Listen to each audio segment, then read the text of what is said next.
Good afternoon, student. I hope you must complete it indefinite integration. Today we are going to start definite. Definite integration. Now first see the meaning of definite integration. If fx is a continuous function defined in the closed interval a to b, and capital Fx is the indefinite integral of fx, and x equal to a and x equal to b be two given values of x, then this quantity capital F of b minus capital F of a is called the definite integral of fx between the limits a and b, and it will be written as integral of fx dx from limit a to b. So this is known as what? Definite integral. It will be read as the integral of fx dx from limits a to b, where a is known as the lower limit and b is known as the upper limit. So this is the meaning of what? Definite integration. Only the difference is there. In definite integration, limit of integrations are not given. If the limit of integrations are given, then this integral is known as what? Definite integral. Now here again the definite integral of fx dx a to b. Now we know we have written here the integral of fx equal to capital Fx.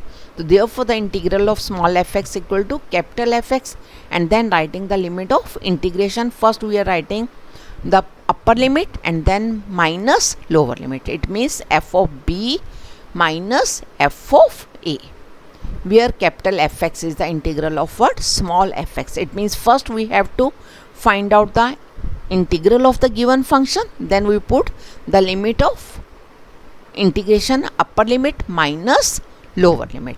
Let us see it here. After integration we first put x equal to upper limit and then subtract x equal to lower limit from it, like this, and it will be more clear in the question. While evaluating definite integral, arbitrary constant is not added. This is the main important point. As in the question of indefinite integral, we are always writing plus c. But in the case of definite integration, we are not adding plus c to any question. Only you have to find out what? The value of the given integral at the upper limit minus lower limit. Now let us see with the help of question. It will be more clear. Now we have to find out the integral of cos 2x. Limits of integration are 0 to pi by 2. Now first we have to find out its integral. Now we know the integral of cos 2x is sin 2x by 2. Then using this close bracket and writing the lower limit and the upper limit. Now first putting x equal to upper limit and then put x equal to lower limit. Subtracting this, we are getting the definite integral. So this can be written as 1 by 2 common sin 2 into pi by 2 minus sin 2 into 0. Then it is 1 by 2 sin pi minus sin 0. We know sin pi is 0, again sin 0 is 0. So therefore 1 by 2 0 minus 0 equal to 0. Only the same method that we have done in the case of indefinite integration we have to apply to integrate, but in the last step we have to put the value of x is equal to upper limit minus value of x to the lower limit. Now similarly let us see integral of 3 raised to power x 2 to 3. Now we know the integral of a raised to power x is a raised to power x upon log a. Therefore integral of this is 3 raised to power x upon log of 3. Then using this square bracket and writing the limit of integration. Just first putting 1 by log 3 common, then putting x equal to upper limit, it becomes 3 raised to power 3. The minus, then putting x equal to lower limit, it becomes 3 raised to power 2. Therefore it becomes 1 upon log 3 minus 3 raised to power 3 minus 3 raised to power 2. It becomes 27 minus 9 equal to 18 upon log 3. Let us similarly see again the integral of dx upon 1 plus x square. Limits are 0 to 1. We know this is the integral of this is tan inverse x. Limits 0 to 1. Then first putting the upper limit tan inverse 1 minus tan inverse 0. Now we know tan inverse 1 means the value of tan 1 is what? Tan pi by 4 minus tan inverse tan of 0. Using what? Inverse trigonometry, we can directly do it by using the principal values of the trigonometrical function. So it is what? Pi by 4 minus 0. The answer is what? Pi by 4. See it here, tan inverse 1 minus tan inverse 0, and we know tan inverse minus 1 is pi by 4, tan inverse 0 means 0. Therefore pi by 4 minus 0 equal to pi by 4. Similarly, let us see the integral of this. Now the integral of this is what? Log of modulus of 2x minus 3 upon coefficient of x. Then again closing it into the square bracket and writing the limit of integration 1 by 2. Then first putting the upper limit, log of 2 minus 3 minus log of 0 minus 3. Then it become 1 by 2 log of minus 1 minus log of minus 3. Now the modulus is always positive. Log of minus 1 is log 1. Log of minus 3 is log 3. Then log of 1 is always equal to 0. Log of 1 is always equal to 0. 1 by 2 0 minus log 3. Then this is equal to minus 1 by 2 log 3. Let us again see the question. Same questions are there that we have done in the case of indefinite integration. When you are doing the definite integration, using indefinite integration, our whole indefinite integration will be revised. Now here these are the questions from what? From the elements unit 10. In the element of mathematics, that the unit of definite integration is unit 10, and exercise 10.1 that is not there in the syllabus. So I am considering the question of exercise 10.2.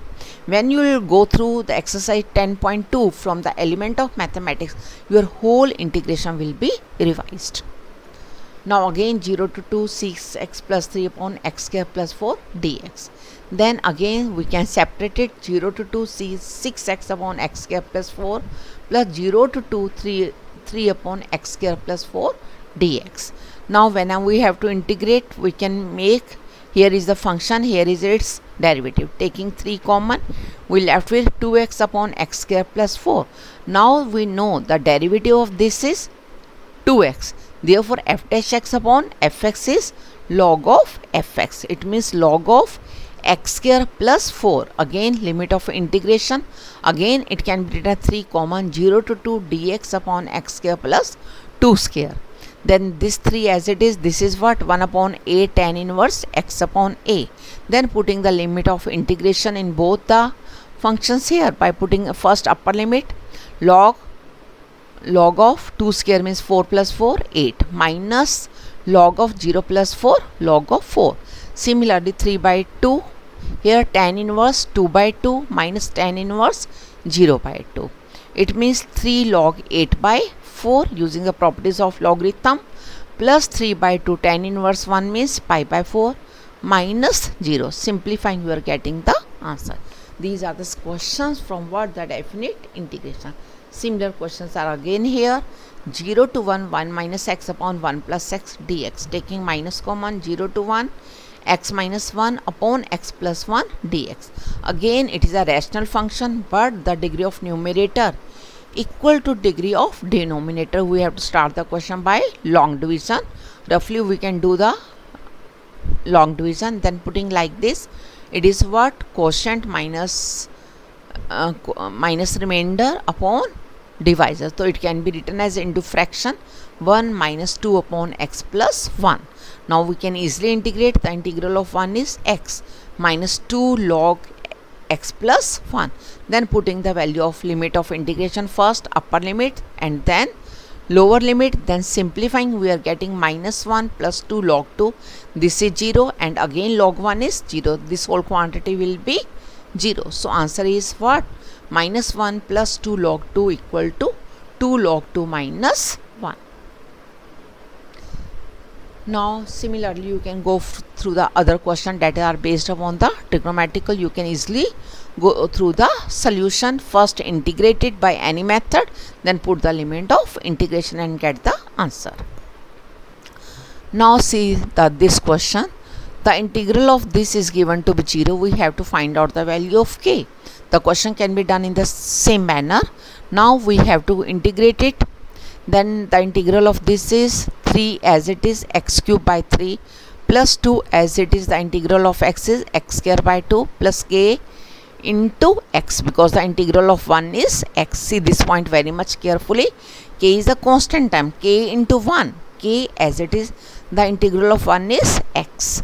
Limit of integration are 0 to 1 is equal to 0. Just putting the first upper limit instead of x, then putting the lower limit instead of x, and then simplifying, we are getting the value of k equal to minus 2. Similarly, the likewise question is given fx equal to 0 to x t sin t dt. Now earlier we have done both integral and what integral and derivative, they are the reciprocal of each other, so they will cancel each other. Now we have to find out f dash x. Now simply just differentiating both side. When I am differentiating left hand side, it become f dash x. When I differentiate right hand side, now the derivative and the integral, they will cancel each other. Then if we left with here only with this quantity t sin t, limit of integration x to 0, then putting here x sin x minus 0, so it is equal to x sin x. This is the short method to do this question. Or otherwise fx equal to this, we can do the integration by parts using, we can integrate it using integration by parts, then putting the value here in the first the upper limit, then the lower limit, it become minus x cos x minus 0. Then because t equal to 0, 0 into something 0, plus again thus integrating, we are getting cos t dt, and integral of cos t is sin t, limit of integration, then again solving here, we are getting f dash x equal to x sin x, that you have to find out in the question. Another way is to do this question by step. As f dash x is find, we can find out first the value of fx, then differentiating it, we get the value of f dash x. But another short way to do this question, we know the derivative and integral, they are the reciprocal of each other. Just what we are doing, differentiating both sides, then it become f dash x. But when we differentiate this, integral and derivative, they will cancel each other, so we left with only this quantity t sin t, then putting the upper limit minus lower limit, then we are getting f dash x equal to x sin x. Similarly, the other questions are there. Now see the question of integration, in which we have to do the question by substitution. Now let us see the question. When we have to do the integration by substitution method, our limit of integration will always change, and they will be according to the new variable. This we can, there is no need of substitution, only by multiplying and dividing by 6. Here is the function, here will be its derivative, directly we can use the result 1 upon, it should be 1 upon 6 log 1 plus x raised to power 6, then putting the upper limit minus lower limit, we are getting our answer. But see the question where we have to do the substitution. Now see 0 to 1 by under root 2 sine inverse x upon 1 minus x square whole power 3 by 2 dx. Now putting sine inverse x equal to theta, then x equal to sine theta, then dx equal to cos theta d theta. Now our variables are changed, so our limit of integration will always change, because these limits of integration are according to x. But now our variable is what? X equal to sine theta. Therefore first we have to change the limit of integration. First, when x is 1 by under root 2, then sine theta is 1 by under root 2, then theta equal to pi by 4. So therefore upper limit become pi by 4. Similarly, when see the lower limit, when x is 0, then sine theta equal to 0. This implies theta equal to 0. Then further we are doing just replacing the new value of limit of integration. Only the point is here, when the variable is changes, then the limit of integration also changes, and these limit of integration are according to the new variable. So therefore it becomes 0 to pi by 4. It is what? Theta dx equal to cos theta d theta upon 1 minus sine square theta whole power 3 by 2. Then simplifying here, then we are getting here theta, it is what, cos square theta, theta secant square theta d theta. Then again integration by parts, the first function as it is, integral of second, then putting here the limit of integration minus integral 0 to pi by 4, the derivative of first is 1, tan theta as it is, then again the integral of tan theta is log secant theta, then putting the limit of integration pi by 4 tan pi by 4 minus 0 into something 0 minus log of secant theta, limit of integration 0 to pi by 4. Then again putting the limit of integration here, we are getting log secant pi by 4 minus log secant 0. Then this quantity pi by 4 minus 0 means pi by 4 minus secant pi by 4 is under root 2, log under root 2 minus log of 1, again log of 1 is 0, pi by 4 minus log 2 raised to power 1 by 2. So it can be written as pi by 4 minus 1 by 2 log 2 using the third property of logarithm log m raised to power n equal to n log m. So in this way we can do the question of definite integration by using the method of indefinite integration. Only you have to keep in mind when the variable is changed, then the limit of integration also change. This is the important point here in this very question. Similarly, let us see this question. Again we have to integrate this 0 to pi by 4 sin 2 theta upon sin 4 theta plus cos 4 theta d theta. One of the important question here. It can be written as 2 sin theta cos theta d theta, sin 4 theta plus cos 4 theta. Dividing numerator and denominator by cos raised to power 4 theta, it become 2 tan theta into secant square theta upon tan 4 theta plus 1. Dividing each term of numerator and denominator by cos raised to power 4 theta, we will getting this. Again this question will be started by substitution, putting tan square theta equal to t. Then it become 2 tan theta into the derivative of tan theta is secant square theta d theta equal to dt. Then this term become equal to dt. Again the variable is changed, the limit of integration also changed. When theta equal to pi by 4, then t is equal to 1. When theta is equal to 0, then t is equal to, when theta equal to 0, then tan 0 is 0, so therefore t is equal to 0. So new limit of integrations are 0 to 1 dt upon t square plus 1. It is the integral of tan inverse t, limit of integration, then upper limit minus lower limit, it become tan inverse 1 means pi by 4, tan inverse 0 means 0, pi by 4 minus 0 is equal to pi by 4. Again this question, only simply 0 to pi cos 2x log sin x, it can be easily done without substitution, only by doing the integration by parts. We first integrated by using integration by parts, then putting the limit of integration, simplifying here, and we are getting the value of the this integral equal to minus pi by 2.